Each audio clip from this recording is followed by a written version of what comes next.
Esther chapitre 9. Le 13e jour du 12e mois, c'est-à-dire le mois d'Adar, le jour où le message du roi qui avait valeur de loi aurait dû entrer en vigueur, le jour où les ennemis des Juifs avaient espéré dominer sur eux, ce fut le contraire qui arriva. Ce fut au tour des Juifs de dominer sur ceux qui les détestaient. Ils se rassemblèrent dans leurs villes respectives, dans toutes les provinces du roi Assuérus, pour porter la main contre ceux qui leur voulaient du mal. Personne ne leur opposa de résistance, tant les autres peuples avaient peur d'eux. De plus, tous les chefs de province, les satrapes, les gouverneurs et les fonctionnaires du roi soutenaient les Juifs, tant ils avaient peur de Mardochée. En effet, celui-ci jouait un rôle important au palais et sa réputation atteignait toutes les provinces car il exerçait une influence grandissante. Les Juifs frappèrent tous leurs ennemis à coups d'épée, les tuant et les faisant disparaître. Ils traitèrent selon leur bon plaisir ceux qui les détestaient.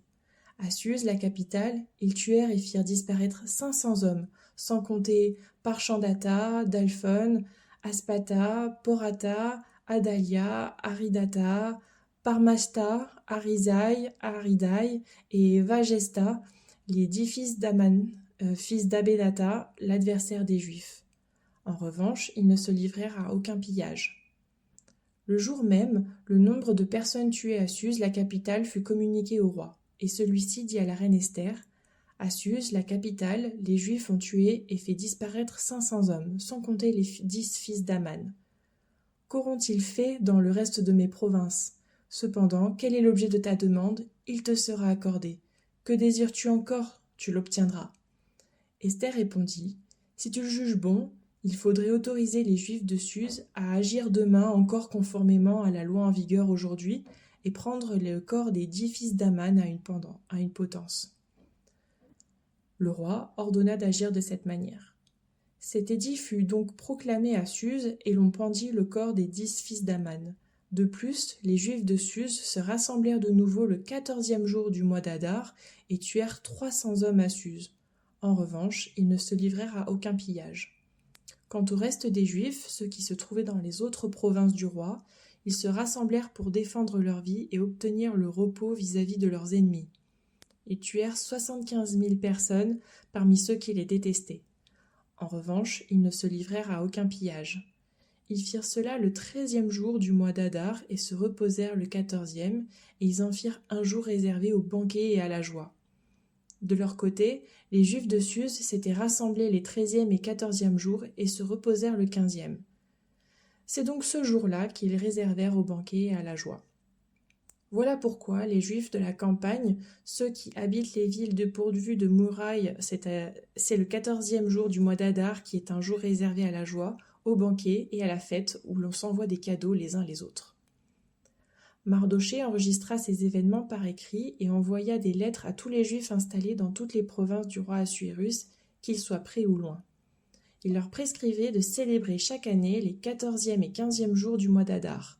En effet, c'étaient les jours où les Juifs avaient obtenu le repos vis-à-vis de leurs ennemis, le mois où leur tristesse avait été transformée en joie et leur deuil en fête. Ils devaient donc faire de ces jours des jours réservés au banquet et à la joie, où l'on s'envoie des cadeaux les uns les autres et où l'on fait des offrandes aux pauvres. Les Juifs s'engagèrent à poursuivre ce qu'il avait déjà commencé de faire et ce que Mardochée avait prescrit. En effet, Aman, fils d'Ammédatha l'Agagite, qui était l'adversaire de tous les Juifs, avait projeté de les faire disparaître et il avait jeté le pour, c'est-à-dire le sort, en vue de semer le trouble parmi eux et de les faire disparaître.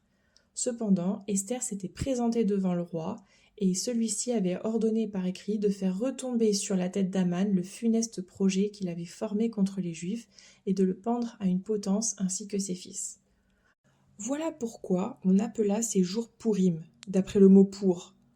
Voilà pourquoi aussi, en s'appuyant sur toutes les instructions de cette lettre, sur ce qu'ils avaient eux-mêmes vu et sur ce qui leur était arrivé, les Juifs prirent l'engagement irrévocable pour eux, pour leur descendance et pour tous ceux qui se joindraient à eux, de célébrer ces 2 jours en respectant ce qui était prescrit et la date fixée, et ce, chaque année, de garder le souvenir de ces jours et les célébrer de génération en génération, dans chaque famille, dans chaque province et dans chaque ville, et de ne jamais laisser ces jours de Pourim disparaître du milieu des Juifs, ni leurs souvenirs s'effacer parmi leurs descendants.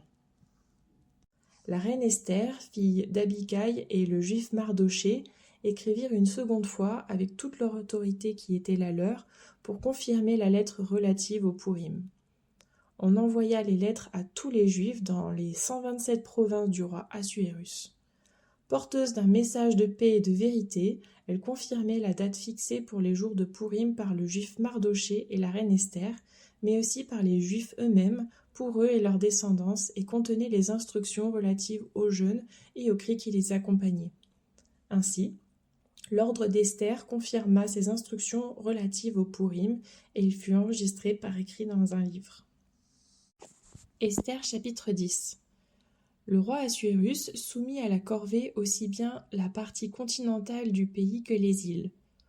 Tout ce qu'il a accompli par sa puissance et sa force, ainsi que les détails du rôle important qu'il a accordé à Mardochée, cela est décrit dans les annales du roi des Mèdes et des Perses.